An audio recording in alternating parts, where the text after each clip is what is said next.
Good afternoon, ladies and gentlemen. A warm welcome to all of you on behalf of APAC News Network to the third Global Education and Skills Conclave.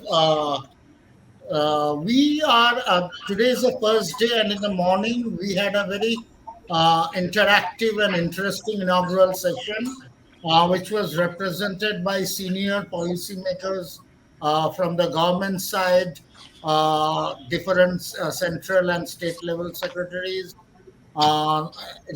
education related. Then we have the heads of AICT, CBSE, and other bodies. We have technology leaders who are talking about the different aspects of redesigning the education roadmap, especially in these post pandemic times, as we look for a more blended learning model and what role technology can play there. The post-lunch session, we are running two parallel tracks, one on higher education and one on school education. And we have been discussing different aspects here. So this panel would like to, this is definitely one aspect of technology. As we know, more and more remote learning, online learning, and now even as institutions move back towards physical mode with the COVID situation as it is, it's unlikely even in 2022 we will have a more hybrid or a blended learning kind of model. Security, cyber security especially, becomes a major challenge in this blended learning model. And especially when cybersecurity in this blended model, you have to give experiential learning. Security becomes a challenge. So, we'd like to discuss the different aspects of that here today in this discussion. Before I introduce the panelists, it would be pertinent for me to mention the different tech, companies who have associated with us for this program, and without their support, arranging a conference of this magnitude might not have been viable. So I'd like to thank our state partners, government of Gujarat, government of Andhra Pradesh, government of Telangana, and government of Uttarakhand, the different governments supporting partners, including Department of Science and Technology, AICT, the Quality Council of India, then Norway, Innovation Norway as our country education partner, our presenting partners Dell and Intel, our technology partner Microsoft, our co-partner ViewSonic, our display partner Samsung, our security partner Fortinet, our gold partner Crestron, our associate partner Gyanmark Technologies, Finance Sphere and MapMy India, our education partner APJ Education, our skill institute partner Audio Life, school admission partner UniApply, university partner Chitkara University, the group school partner, the Jaipuria Group of Schools, and other school partners including Glendale, Central Public School, and Global India Schools. Uh, Now, it's my privilege to introduce a very esoteric set of panelists we have for today's discussion. So, we have with us Dr. Sanjeev Marwa, Director of JK Business School. Welcome, Dr. Sanjeev. Thank you. Uh, we have with us Dr. Abhay Kumar, Vice Chancellor, Pratap University. Welcome, Dr. Abhay. We have with us Dr. Vikas Singh, Vice Chancellor of ITM University, Raipur. Welcome, Dr. Vikas. We have with us Dr. Vikas Mishra, Director, Gitanjali Institute of Technical Studies. Welcome, Dr. Vikas. Thank you. Thank you very much. We have with us Dr. Indu Rao, Director, ASC, the Vellore Institute of Technology. Welcome, Dr. Rao. Thank you. We have with us Shri Devinder Narayan, Director Corporate Relations, Shobhit University. Welcome, Dr. Devinder. We have with us Dr. Adesh Pandey, Dean ITS and Head IT, KIET group of institutions. And we have with us Mr. Valan Shivasubramanian, Manager Systems Engineering from Fortinet. Uh, So I will like to start the discussion. As I mentioned, our focus is on how to secure experiential learning. So perhaps it would be pertinent to first go a little bit into the nitty gritties of experiential learning. So I'll come to Dr. Marwa. If you can briefly explain to us the dynamics of experiential learning, especially in today's hybrid learning environment, and what are the challenges? And also, may I request each panelist to restrict each answer to 2 to 3 minutes each so that we can have a more complete discussion. Thank you. Over to you, Dr. Marwa. Thank you. I do hope my screen is shared here.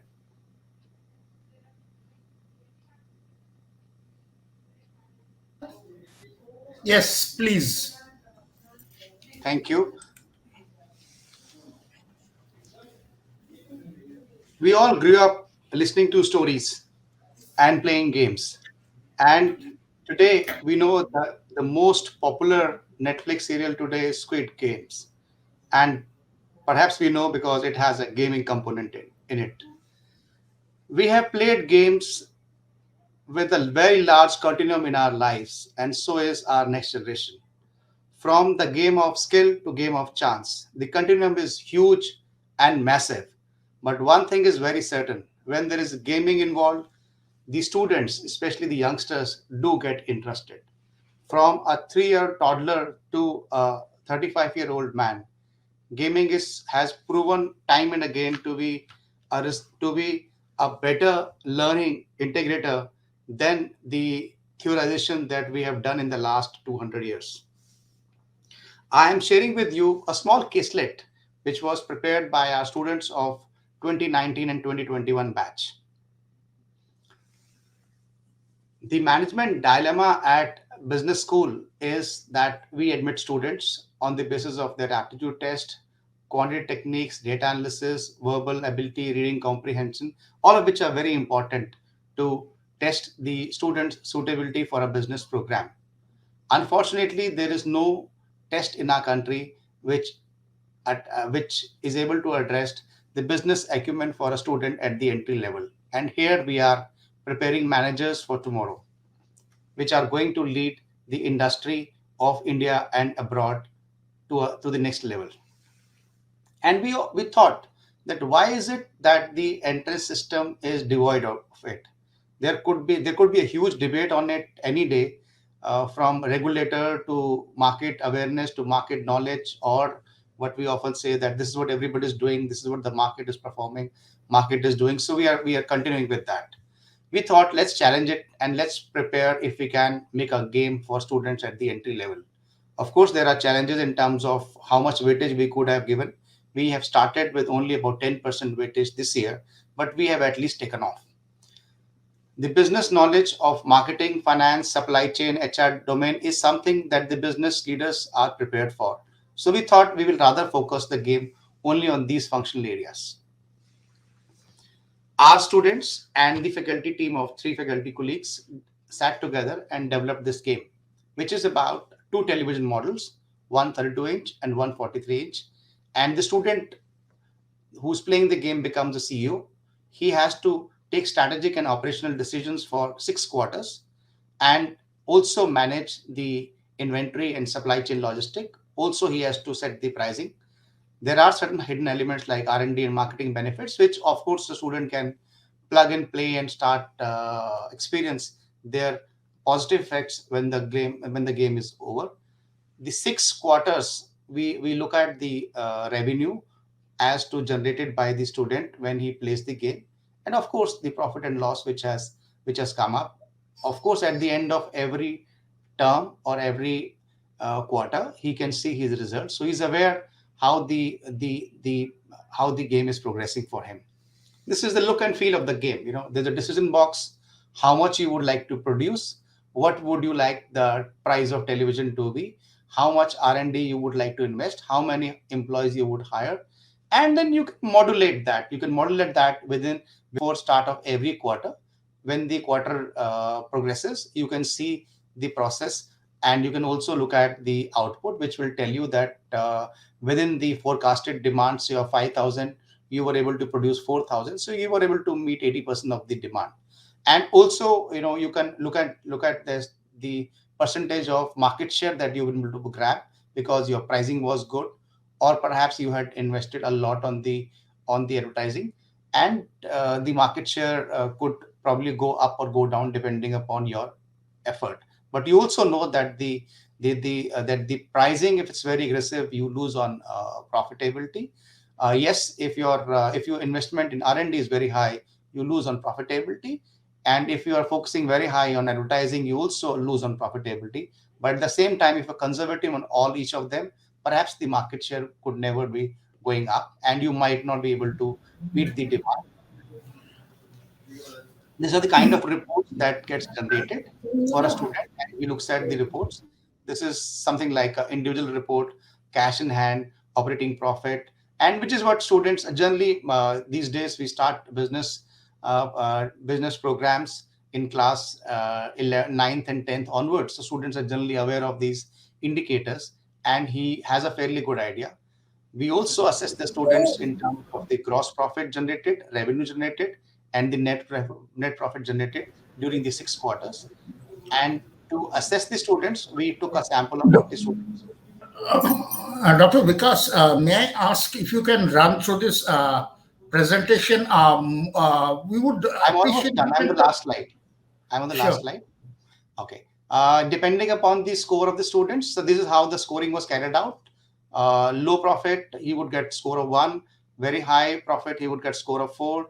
Revenue, very high, a score of 4 to 5. Net profit, net loss, no score. Profit, 5 score. This is how the students were assessed.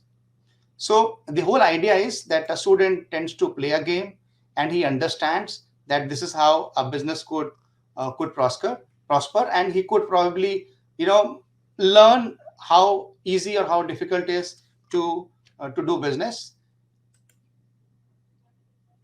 Thanks. Hello. That's a good example of a experiential mode of teaching. Now I'd come to the crux of the discussion.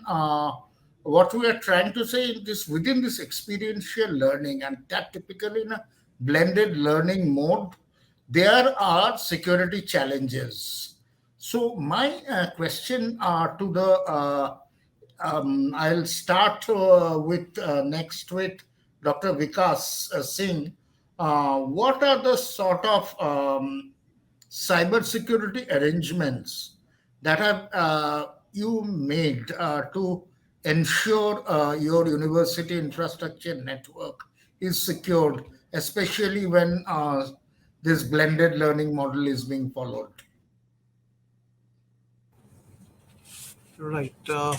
Thanks to APAC, News Network for inviting me to this lovely conclave, and it's really a pleasure, to be with all the panelists once again. Uh, this is very interesting example shared by Dr. Marwa that how his school is uh, utilizing this experiential learning. Now, being university, we have multiple programs, multiple disciplines. So we are also using, experiential learning in various areas. But replying to or specifically to the question which Rajneesh ji asked, uh, in our case, we have, I would say, two layered kind of security arrangements. One is, I'm very happy that a person from Fortinet is here because that's, first wall which we are using, in our university, which is more like a static wall because when students are here in the campus using all those laboratories and computer labs, then Fortinet is the main defense, for our data security, for our safety and cyber security. But as now a lot of kids, a lot of students are availing these resources sitting at their places, because of this hybrid, as you are rightly mentioning. Now, only static security wall, is not, I would say, sufficient. when they're in campus, Fortinet is our first defense. But now what we are doing, first of all, we have all licensed platforms, whether we are using Google, whether we are using Zoom. We have those licensed versions. So one further defense or cybersecurity wall is provided by these cloud services. They are providing us that we have our admin account, and if any student sitting at any place do some mischief, we can find out using their admin account. We can go back to the recording. We can see from where he is or she is there in the class, what kind of occurrence happened. So the security is in two directions now. One is the static security in the campus, another is dynamic security with the help of those service providers. It can be Reliance Geo also. We have other internet providers. They have their managed routers. So all those managed routers through the internet providers, that's the third layer of cyber security which is available. So I would say in spite of all this, multiple students accessing the network from multiple locations across the country, we have not seen any big challenge in last year and a half since we are using this hybrid mode. The network, the data has been more or less secure using Fortinet for static, and using the security which I mentioned, for the multiple location access by students. That's how Rajnishji, we are managing the show here at ITM University, and we have been doing a quite good job. No challenges as such so far.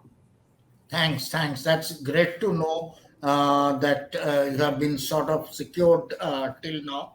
Dr. Abhay, I'll come to you. The same question from a Pratap University perspective. What sort of security, cybersecurity framework you have adopted, especially as going forward, we are increasingly going to have a blended learning model? Yeah, Dr. thank you Abhay? so much. Thank you so much, Rajneesh ji. In fact, before I give you within these 2-3 minutes parameter I've got, I'll just tell you that experiential learning is the application of theory and academic content to real world experiences, either within the classroom, the community, or the workplace, so that it advances programs or say course based learning outcomes that are specially focused on employability skills, for example. So we have many models like Kolb's model and etc. etc. But coming back to say cyber security as a framework, well, of course, almost every during the COVID-19 pandemic, when online teaching had commenced, uh, there was a bit of a havoc. Students coming to the platform, online platform, in the name of an actress, for example, they were not opening their pics. So what would happen was the teacher was sometimes very confused initially as to who or which student has been logged in. But just as Dr. Vikas said, that once you have a proper firewall, you have a dedicated server, and then you have internet providers who can let you trace the origin of the say point from which the student is logging. So what we have done recently in the past 1.5 months is, apart from say only about 60 or 50 to 60% attendance physically, we have incorporated a system by which we are telecasting the entire class, the course curriculum being taught in the class to those remote students in villages or etc., who have got connectivity but are not coming due to certain fears, due to certain. So we are trying to bring them into the classroom. Of course, the only thing is that we have told them that the class participation marks to be provided to others will not be similar to what you will be receiving. So we have tried to bring all the parents, all the students back into the fold, and then the requirement of security is there. Now, if we talk about things that completely change, we have to have a cyber security framework now, which we still don't have, whether at our university or at many other universities. Now, the framework, of course, is a voluntary guidance based on existing guidelines and practices for such the organizations to better manage and reduce cyber security risk. So many of us, while talking about Fortinet, we don't have it as of now, as Dr. Vikas has got. But of course, Fortinet is a wonderful, say, product, I think, because apart from what the national security imperative is there, say Kargil Review Committee of 1999 had said that national security was being compromised, So what I'm talking about educational institutions when national security has also been compromised to some extent at some places. So at the university, right now, we have got certain products, but we have to be constantly on the say lookout and watch out to see if there are any breaches in this security, what sort of malwares have attacked us, what sort of say incidents have happened, though recently it has not, because even the students and the faculty have matured in understanding how to use these things. The main point was the usage of these security say products. So thank you so much. Pratap University has already got some of the say products, but we are in fact going ahead with more. Thank you so much. Thank you, Dr. Abhay. I'll come to you, Dr. Indu, now. A couple of areas. One, as more and more students are connecting online, so there are more connected devices, and there is an increased utilization of internet happening. So that leaves the educational institutions more exposed to risks of data security. So, how has the Vellore Institute of Technology coped with this cyber exposure, and what are the security measures that you have adopted? Dr. Indu. Thank you, Rajneesh ji.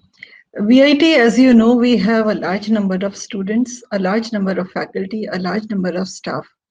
I suppose one of the largest in the country. And once the pandemic started, I think we were the first to go online completely. We did nothing stopped, including the recruitment of faculty. So everything we were able to do online and to the best of security measures that were possible. Now, given the number of users that is increasing and the load that is increasing on our technology systems, first of all, we invested heavily in the technology infrastructure. In fact, our Honorable Chancellor, he said the infrastructure was the investment first, and now it is the cyber infrastructure which is the investment. So we have heavily invested, and that is one area which I fully agree most of the universities will not be able to do, because ensuring cybersecurity, it's a very important aspect, requires a lot of investment. Now, going technical from here, I would I have some points to make. First is we went for a layered security. That point was made earlier. We took a layered security approach, which means, see, there is no single solution for technology can ensure complete security to your environment. It is a holistic approach. The primary components of any educational institution, and just like all other industries, there is a serious threat, cyber threat to the educational institutions as well, because it's a competition, it's a market, and survival is an issue after everything has gone online. So users is one, that is the students, teachers, staff, parents, the IT team. Applications is the other component, the tools that store and process student-teacher data, e-learning materials, and solutions that facilitate online learning, and the infrastructure. That means all our servers, perimeter devices such as routers, switches, firewalls, web application servers. Now we have a big center for technical support. We have a software development cell. And we train our faculty and staff thoroughly to make them aware of the threats that are being faced or that could possibly be there and what they should do. Because as soon as the pandemic was there and as soon as we went online, first thing we dedicated ourselves completely to the training of all our faculty so that they can comfortably and without any fear. Forget the attack on the systems. The faculty were scared that their own personal computers or personal, because everybody was working from home, on their personal mobile devices, there could be some phishing emails, there could be some, anything could happen due to the cybersecurity reasons. So first, we not only invested, then second, we trained our faculty and staff thoroughly so that they get confidence, and if small minor things happen, what should they do to recover from it and how they should come out of it. Another important thing is that we have remote access. Now, our entire library, as such, even in normal times, we were giving remote access to our students and faculty. But now both students and faculty are all over the world. So we need to have very strong security practices around remote access. That is another thing. Time is short. Cloud security measures is the other important point. Most of our data is on the cloud, and educational institutions need to implement good cloud security measures. And another important thing is that our HR, see now who is getting into the system, who is getting out of the system. Even in our normal classes, online classes that are being held, it is our training and our corporate training, our training inside the organization to the faculty who are outside or other people. There needs to be coordination between our human resources department, between the faculty training departments, between different schools, different central functions of the institution, and coordination is very, very important. And minimum training of IT related aspects. Now, that is the change that has to be given to everyone, whether or not we are tech savvy, we are not tech savvy, but it's very important that everyone who is associated with education institutions need to have some basic knowledge of the cybersecurity issues, how we can prevent ourselves from these attacks, and if some minor things happen, how we can respond to it at our end, and if there is something serious, there should be some central body. We have a very strong technical support system. It is so responsive. Any small thing happens, we make a call and we immediately get reply what we should do, because not all of us are, in fact, very few people know about it.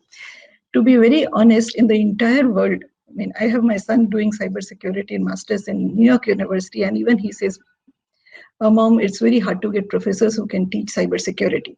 So cybersecurity experts are very, very few. At this point of time, all we need to do is we have to coordinate and help each other and share as much information as possible. That is my take. Thank you. That's wonderfully and succinctly put. You discussed about every aspect of security, how an educational institution should look at it, how an educational institution should look at it. So I'll put the same question now to Dr. Vikas Mishra. One, in terms of what are the exposure, cyber exposure, security risk exposure that your institution faced, and what sort of cyber security measures have you adopted? Thank you very much, Mr. Rajneesh. Thanks for giving me the opportunity. I sincerely thank the organizers to connect on this platform. As we have asked, in terms of as of now, till now, we haven't faced any cyber threat or any cyber attack from any of the system. But although we have taken preventive measures apart from having proper cloud, antivirus, anti-spyware malware, we have installed a system which is protecting, as my previous speakers have mentioned, that now there are measures and preventive tools are available in what way we can identify and trace who is logging up from remote locations. So that has been taken care of. And we have been up till now lucky enough that we haven't faced any type of cyber attack. And we have taken precautions in terms of all the different aspects of cyber security, whether being it's a network security or information security.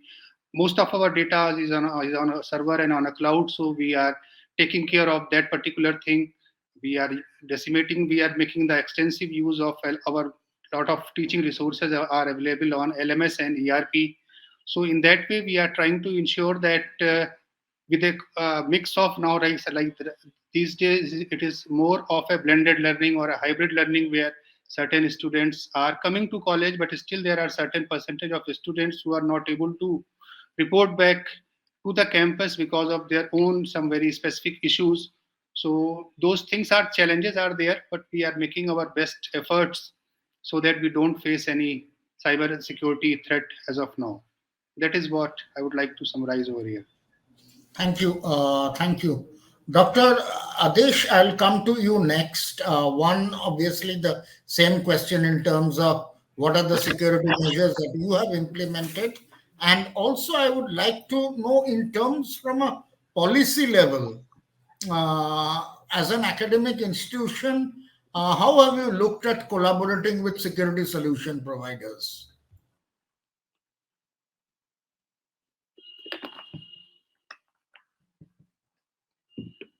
You are on mute. You are on mute.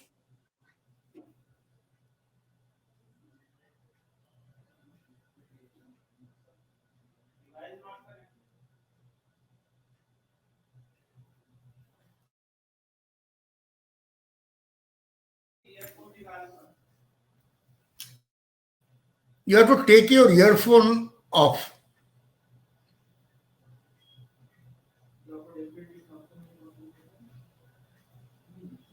It's still not audible. I think you have to take your earphone off. It's not audible.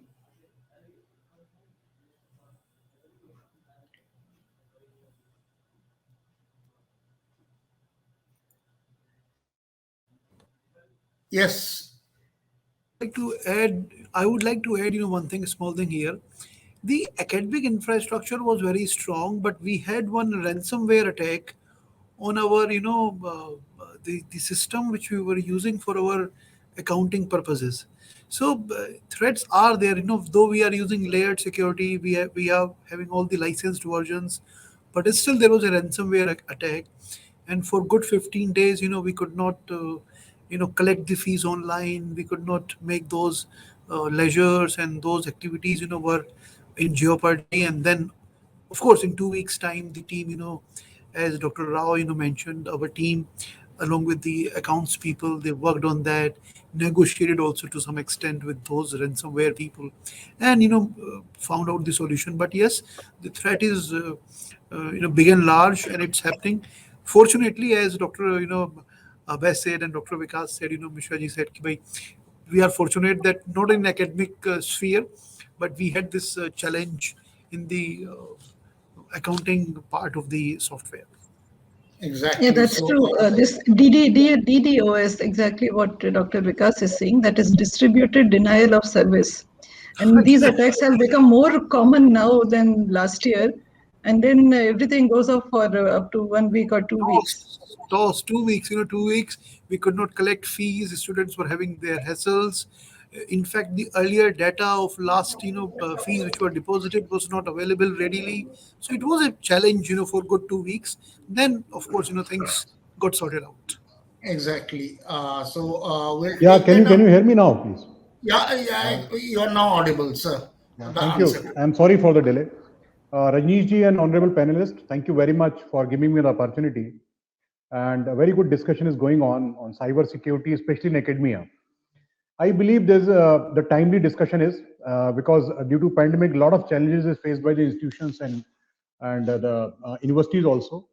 In my perspective, the cyber security challenges has different kind of a the challenges for the universities and college. If I talk about my college, we are having a team of 20 people who are developing a software for us, as well as managing IT services in entire campus. You asked me the how the policy is implemented and what can be interference from the vendor side, how they can help us in this to manage the entire campus and the secure environment. See, before pandemic, also the cyber security was very, very important for the academia because, and the universities also, because if I see the teaching learning policy is the first thing, which in most of us are going in the hybrid mode. So as a institutions, as a university, we have designed, we have formulated our own teaching learning policies, how we will impart the classes will be conducted, how the experiential knowledge will be shared with the student, how the student will perform the projects in online mode, how the student will perform the practical. That was a major challenge for us also as an institute. The second thing was, once we formulated the policy, the second thing was cyber security framework. How this policy, especially in remote, when the students are sitting in their home, in natives, where even internet is not available in some cases.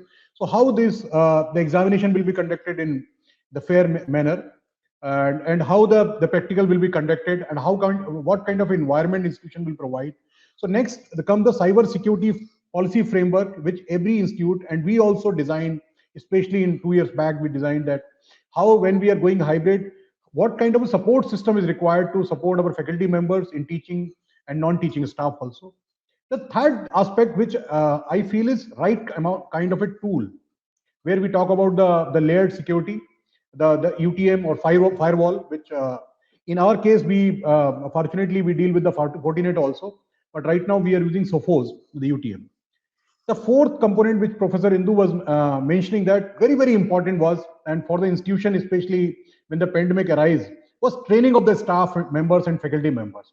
And the fourth, which I want to share, fifth one, which I want to share with the honorable member, was how we cope up with the challenge. That, see, I did not say, it will be unfair to say that we are not facing the challenges of cyber security.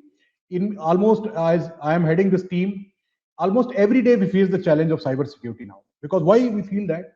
See, our entire data center is in-house. Some of the servers are in on-prem servers, which we are managing in KIT itself. We have almost 16 servers data center, and in-house team is managing that. And some of the data is ported on the cloud also. So in our case, our LMS, we are using Moodle, which is heavily populated. Almost 5,000 the video lectures we have in last 1 year, we have populated on that one.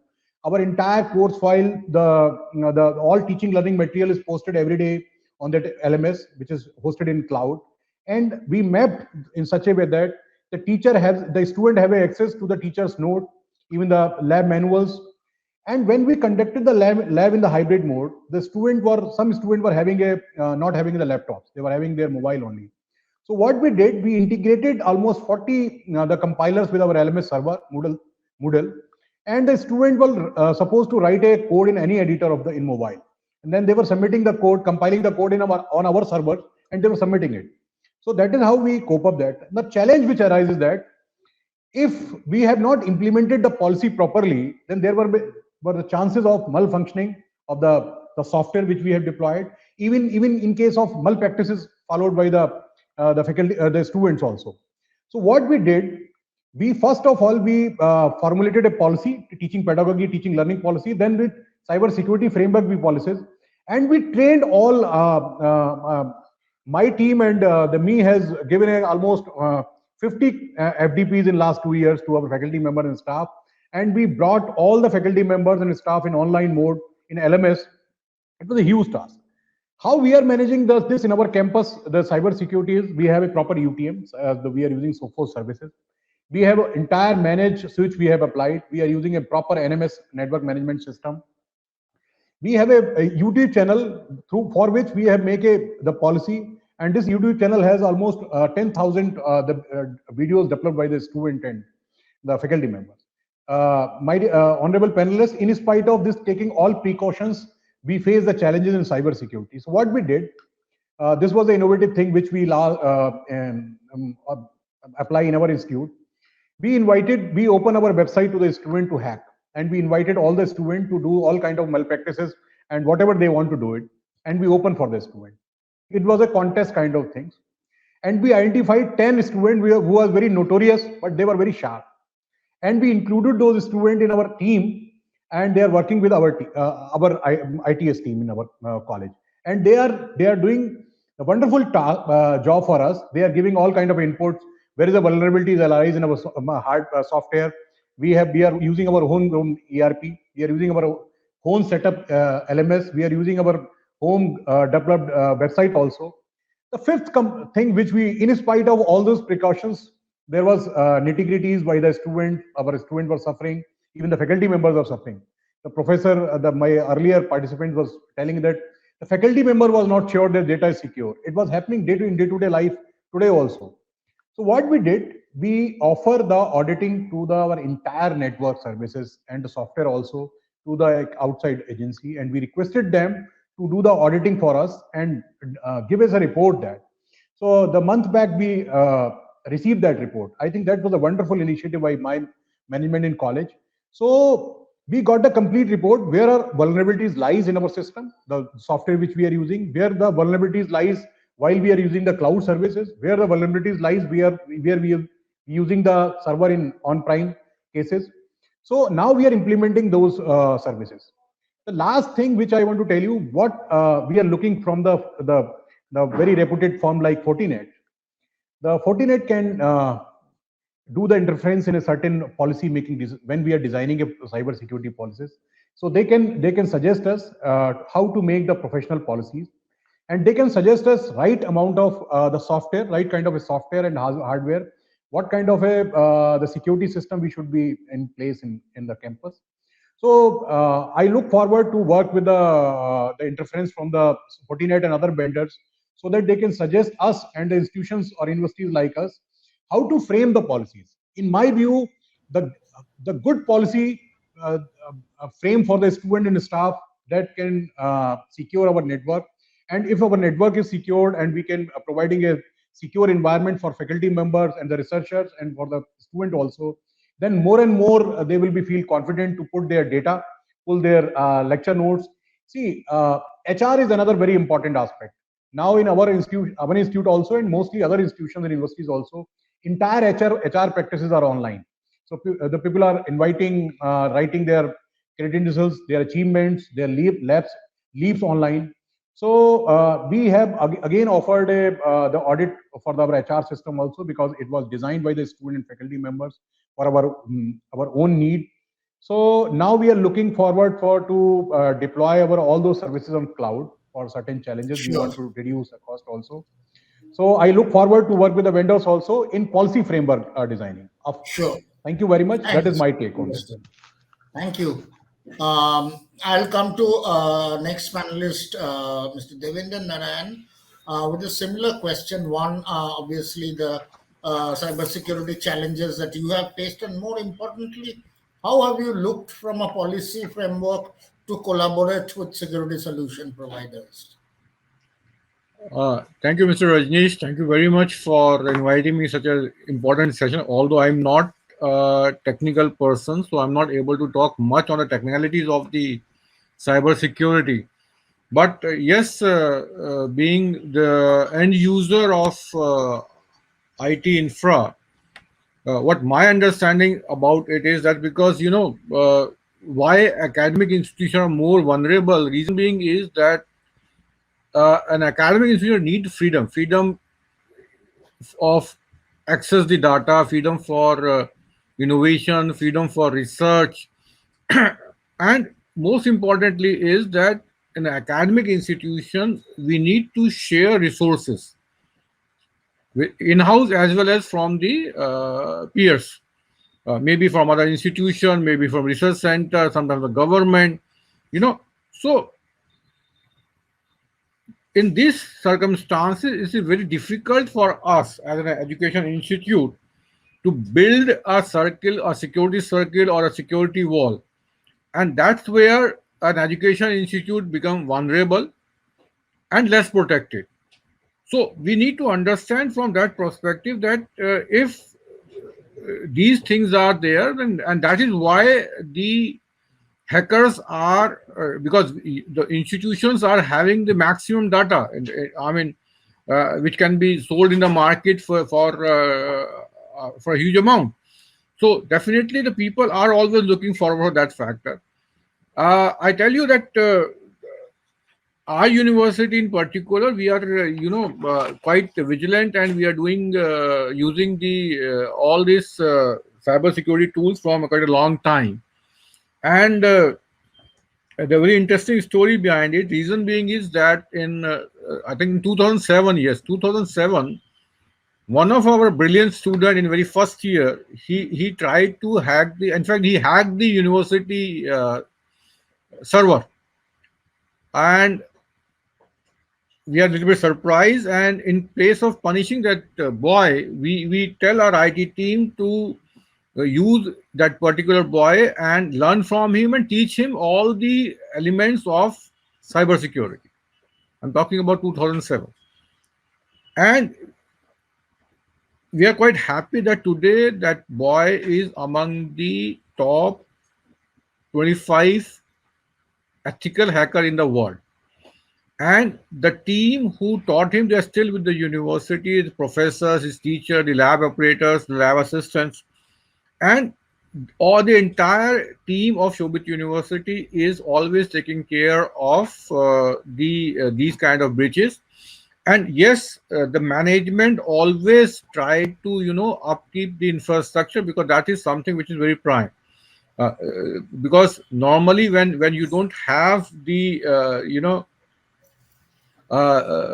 modern system, if you are using the outdated system, you are using the old softwares, you are not so in that case, the threat is more, and that is where the risk lies.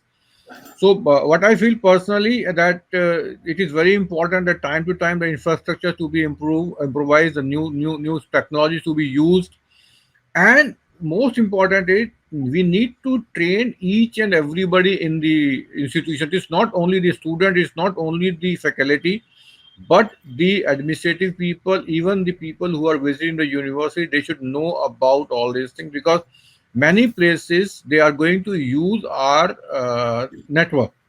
Because nowadays, like our university, almost all the universities are using Wi-Fi. So, and these are the open Wi-Fi, so that anybody can use it. So these kind of things are to be taken care of. And yes, and upgradation training are the keys to be safe. Thank you very much.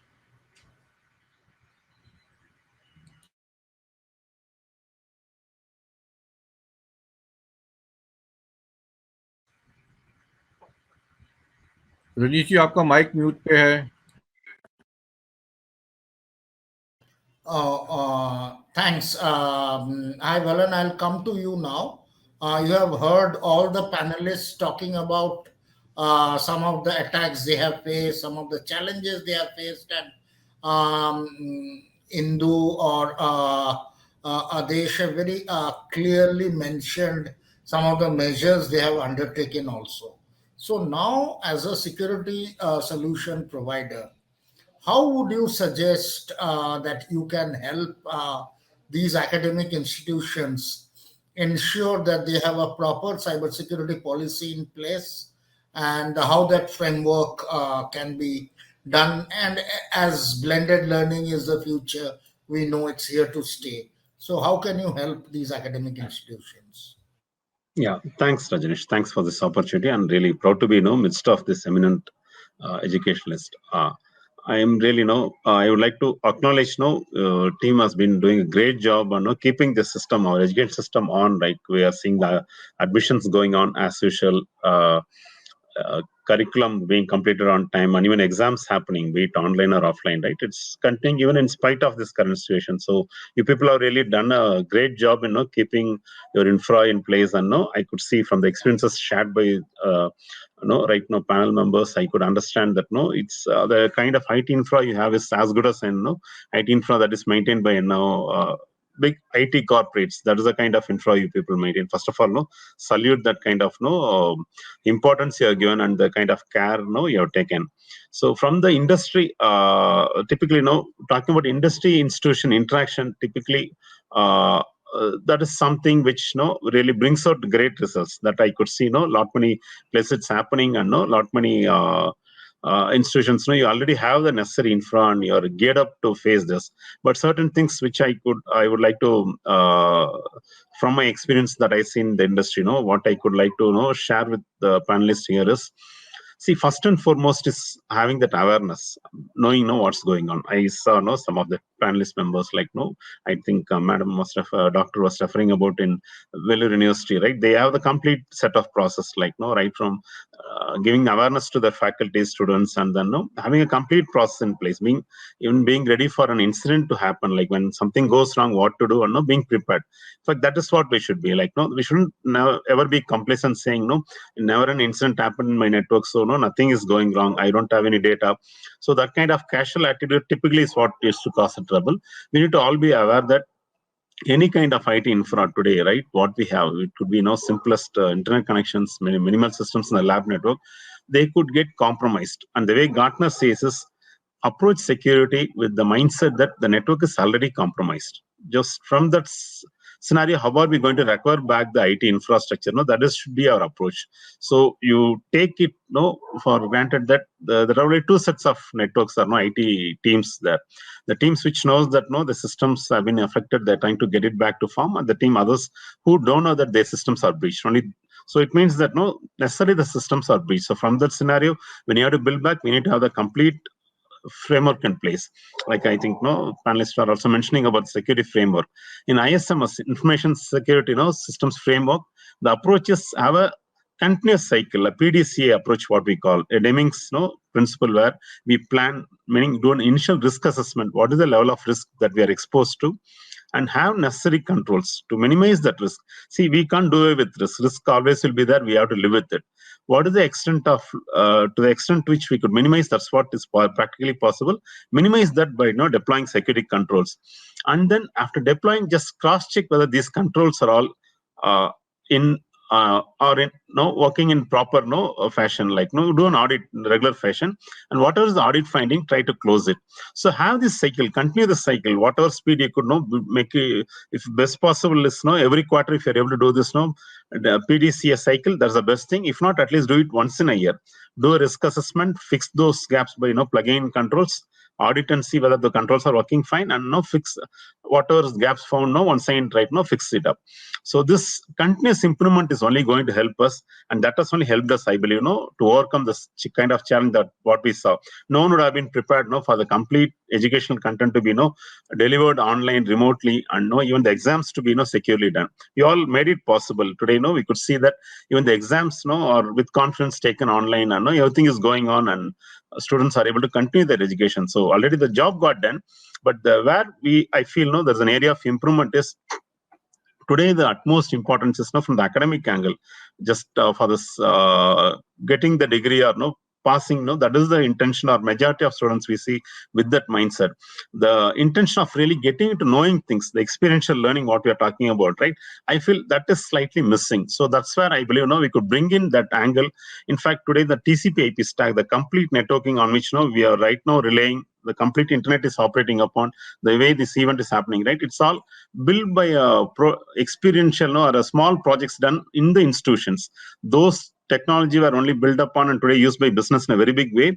And those TCP/IP stack framework I'm saying was not written with security in mind. They only just needed to do some collaboration or share some data with their own project mates within the institution. That's the purpose which they built. They didn't have security in mind. So today inherently the protocol or technology what we're using, right, is having its own issues. Security issues are by default inbuilt in it. So to overcome, we need to see what kind of controls. Today technology is available. For example, Fortinet, right? Today we talk about fabric approach. Fabric approach is nothing but approaching it in an integrated fashion. Instead of thinking as a point product, like if you have to secure a desktop, put an antivirus. If you have to do web filtering, do a web filtering software. If you want to have some kind of VPN, go for a separate VPN solution. So don't take that approach of solving a small issue what you have then and there. Take a holistic approach. Overall, where is my data residing? How do I secure? Today it's in on-prem on the data center, and today in the cloud you're moving certain application and data to cloud. So wherever the data resides, however the whichever model you have to adapt, you need to have the clear visibility control, and you should be able to ensure the data is served in a secure manner. So that should be the approach. Today technology is enabling you. Today it's possible for you to get a complete visibility wherever the data resides. You could get the same visibility and control. That is something possible. Fortinet solution, complete gamut, end-to-end, right from endpoint security to security at the network layer or to the cloud security. Today we have solutions or technology that is possible. We as well as competition, right, can do the complete thing. Just choose what is the risk that you are exposed, select necessary controls, and deploy and secure. That is from securing your infra. The next angle, what I said, what is that you could do to your students is get them that practical. I think some of the panelists were explaining, right? The students who are getting into that hacking mode, right? They made them part of the team and ensured they also were fixing part of the problem solving team. That was a very good approach. In fact, that is what that kind of culture we need to inculcate. And today industry is ready for it. For example, at Fortinet, we have enabled our complete educational content, online training free of cost for the entire public, not only students. Anyone with internet access could register for their internet content, training content, and then access the complete module, which others used to cost around $3,000, $4,000 for someone to go through those trainings. That kind of content, not only Fortinet, lot many industries, lot many OEMs, they have come out and opened up. Please look for it. Go for it. With Fortinet, we are partnering with institutions to give even complete technology, right, free of cost to the institutions for training their students on it, so that they get a real hands-on experience. Like for example, how typically industry, right, a corporate office, how is it secured, a branch office, how it's secured, how is the intercommunication between them happening, what kind of VPN technologies are there. We give the complete technology free of cost to institutions. Only thing they need to replicate or deploy that in their lab and give access to that. And even for students to get trained now, we help them with the complete content that is free online. As well, there are certain exams which needs some $400 worth of exam voucher to be purchased, and people have to take the certification. Those exam vouchers we are giving it free of cost, both for students as well as faculties. So make use of that so the student get a real world experience within their institution. And also they could participate in like hackathons, what was talked about. And even Fortnite today we are setting up honeypots, partnering with institutions like universities, education institutions as well as industries, and sending up honeypots to understand what kind of threats these institutions are going through. I mean, the kind of threat that we see in different parts of the world will be different. So students could get a real hands-on experience of what kind of threat. They could also work with our R&D team to find a fix for it.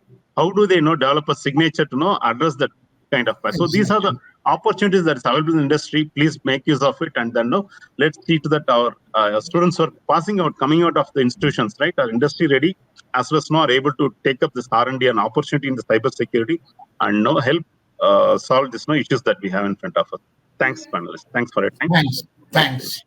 I'll start with Dr. Sanjeev again. Now we will just go through each panelist, and you each have 1 minute each for one.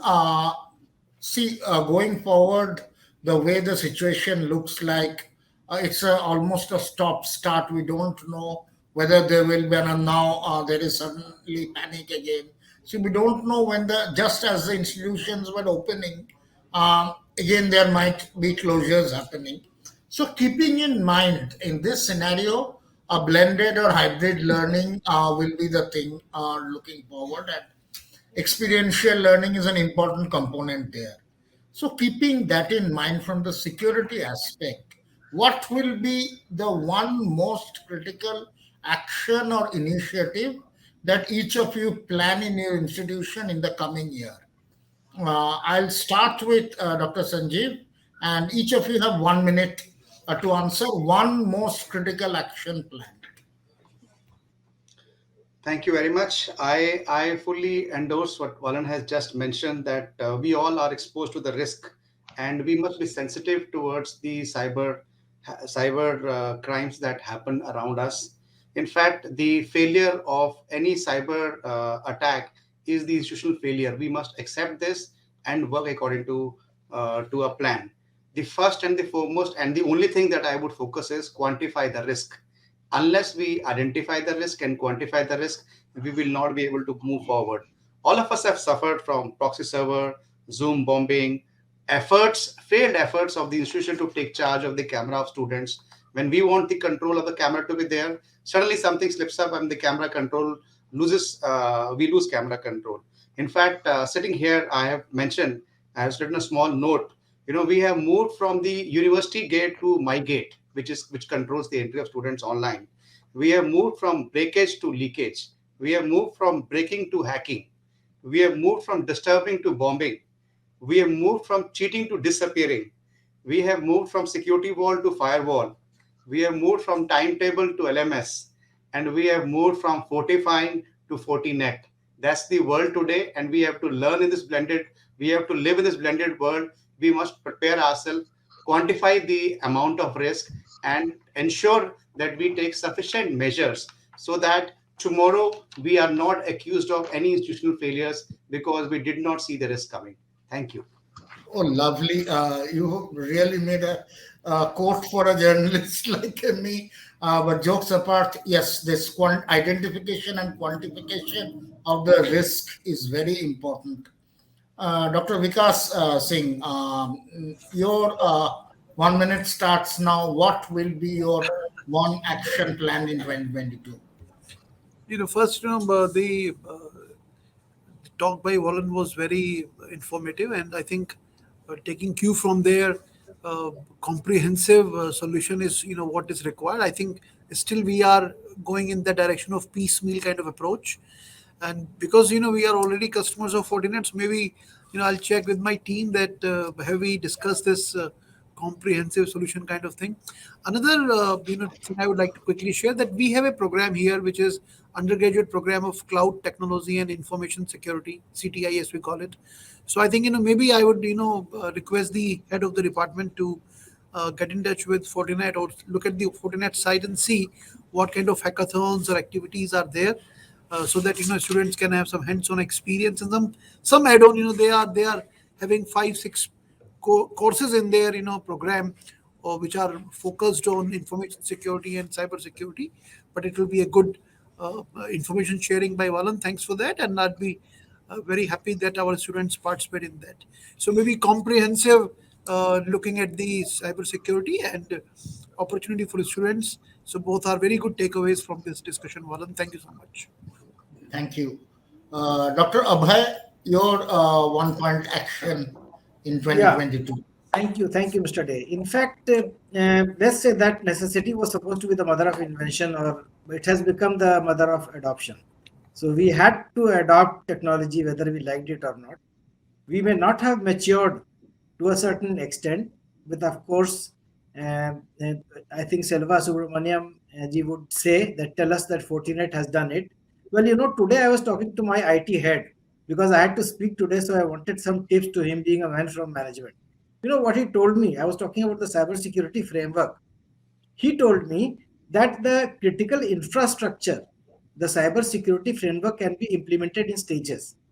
Hence, it seems to be more effective whether it is a business or an educational institution. Now, what would happen is that this would enable the organization to implement the CSF in parts, not wholly, immediately, starting from the lowest level, then slowly executing till the higher level. So that would not put a burden on the exchequer of the university or the institution at one go. So, he was trying to make me malleable to this concept. So he said that it provides a measure of your current situation in the entire ecosystem and gives details on how you can improve the policies and practices also within the organization. So in fact, I think the thing of the day is that we have to mature in terms of saving ourselves, saving our students, saving our faculty, saving our data, and everything. So we have to become mature now and adopt technology of the highest possible value. Thank you so much. Thank you. So a more layered approach for deployment, that is you are suggesting. Dr. Indu, your one point of action. Thank you. The theme of this discussion, experiential learning, is very important in education institutions. And I believe after an experience of 2 years, it is possible online. The concern is cybersecurity threats. And if cybersecurity, how to maintain the security and how it can be, how people can be taught how to maintain it also, that learning and sharing with regard to skill and knowledge with regard to cybersecurity has to be upgraded, both for the students, the staff, the faculty, the leaders. It will affect all of these things when you recruit people in different dimensions. Now, technology knowledge is a must. We cannot bring in somebody into the system who is shy of technology. It is important that we have the HR and IT teams work closely on access and authorization. If access and authorization of who enters our system can be done meticulously, it will help. We have to ensure that the edtech vendor also has adequate security, because most of the universities will take the support of some edtech vendor. We have to implement good cloud security measures, have strong security practices around remote access, and a layered security approach. Thank you. Dr. Vikas Mishra, your action plan. Well, I think in spite of having all cyber security and network security in place, breaches can still happen with the security checkpoint. So, what I suggest we will be ensuring, and that's what we have ensured, that we should have a breach response plan. If suppose there is any attack or any breach has taken place, what should be the SOP for the response time in terms of to handle that crisis management? In what way it has to be responded in real life scenario. Also, we need to and incorporate certain ethics values which to be taught to the student in terms of those. There are certain segment of students who try to breach, who try to do malware. type of things. So to synthesize, give a sensitivity on this topic about on the cloud security, on server security, that is what is important. So breach security plan or the management accident plan, and empowering our students towards more sensitive towards the cyber security. This two will be my take on this. Thanks. Dr. Adesh, your action plan for Yeah. 2022. Thank you. See, two, three things we have already planned in almost in execution. First thing, what we are doing right now, we have started that, and what we expect from the industry. See, as my earlier panelist said that experiential knowledge in cyber security. See, this problem will not sort it out, especially in campus, until unless we are not involving the student.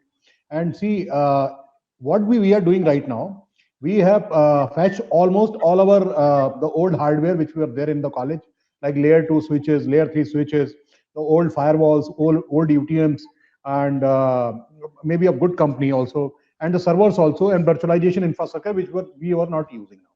So we are setting, we have set a COE in the form of that.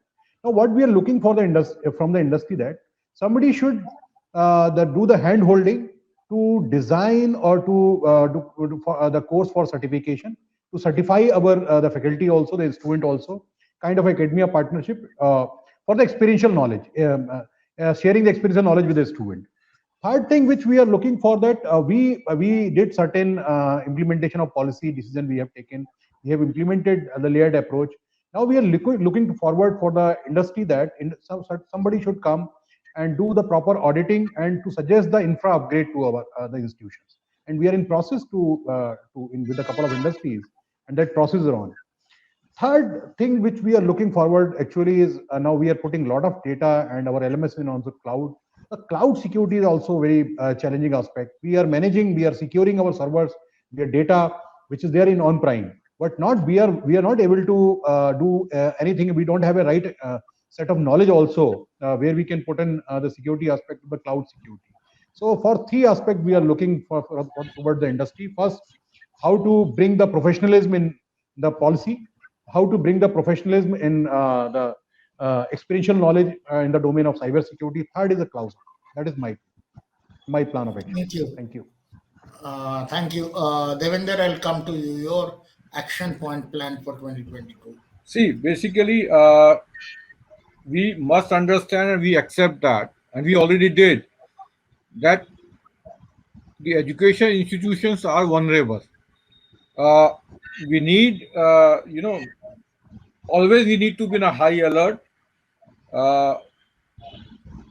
Even if we have the best of the security solution with us, continuous learning is the only option we are having, because technology change every day. And most important thing is that all of us need to make cyber security as a priority like any other thing. So the prioritization of cybersecurity is the need of the time, because it is not only about the data, it is not about the software, because it somewhere on the back of the end, especially when we're talking about education,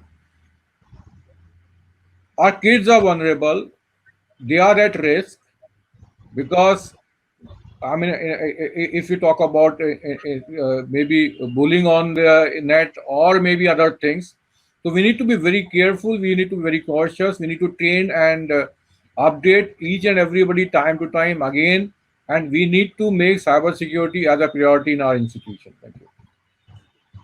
Thanks. So, Valan, you literally have the last word here.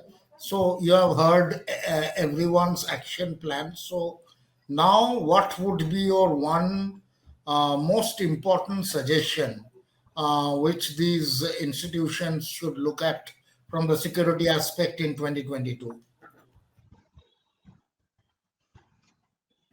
You are on mute. You are on mute. Yeah, for institutions, the way I see is these problems what you see right now is actually a very big opportunity to address the biggest problem we have for humanity. Today, cybersecurity skill set shortage, I think Professor Doctor was referring that earlier, is the biggest problem we are going through. Whatever infrastructure we are building, right? Nuclear plants, power transmission, very big, transportation systems, all of these things could be, are vulnerable for disruptions. People with malicious intent could derail this and then cause a huge damage. That is what is practically today possible. The same technology which gives us an edge for us to grow as a humanity, same technology can be used the other way to cause a destruction of unimaginable proportions. So today we have an opportunity to address that. The primary gap we have is we don't have enough cybersecurity skill set to protect the infrastructure.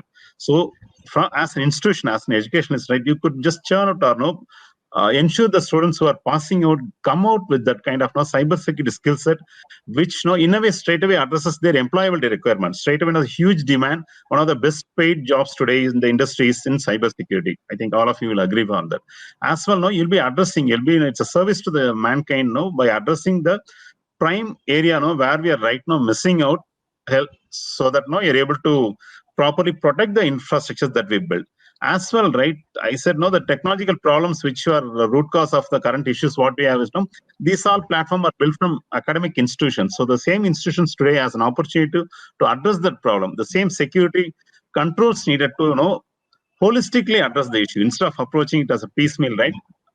One solution could come from the same institutions, provided we make sure that the experiential learning, what we are talking about today, we are really able to implement it.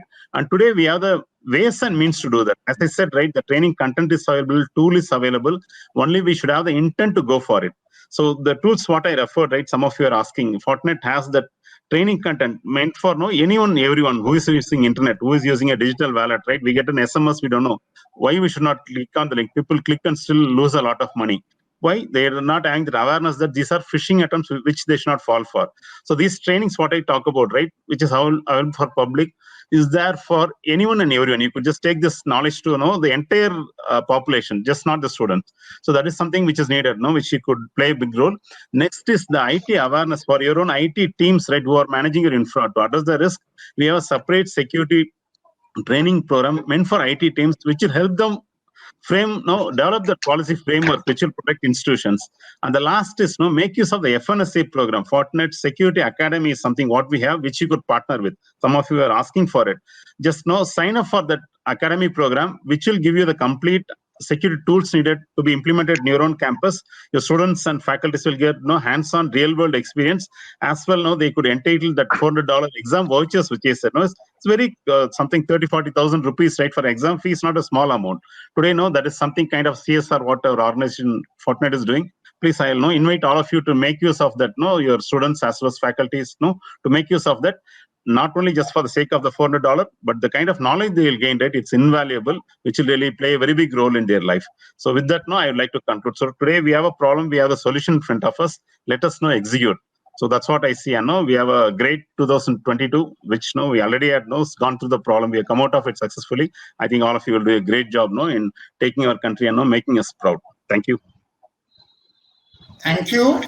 And I would like to thank all the panelists. We have discussed within experiential learning the cybersecurity. We zeroed in on cybersecurity as one of the big challenges, and each panelist presented not only talked about the challenges that he or she is facing in his institution, but also overall in the security framework, in this blended learning, how the things would pan out. And with a solution provider like Fortinet, they talked about how some of those challenges can be mitigated under these circumstances. So thanks a lot to all the panelists again. It was a great interactive discussion. I would like to wish all of you good evening, and with that, I'd also like to conclude the day one of the third Global Education and Skills Conclave. This was watched by more than 3,000 people who are watching it live. And we have a packed day two also tomorrow. So we welcome all of you to join in some more interactive discussions tomorrow on day two. Thank you. Thank you very much. Thank you so Thank you much. very much. Thank Thank you. you.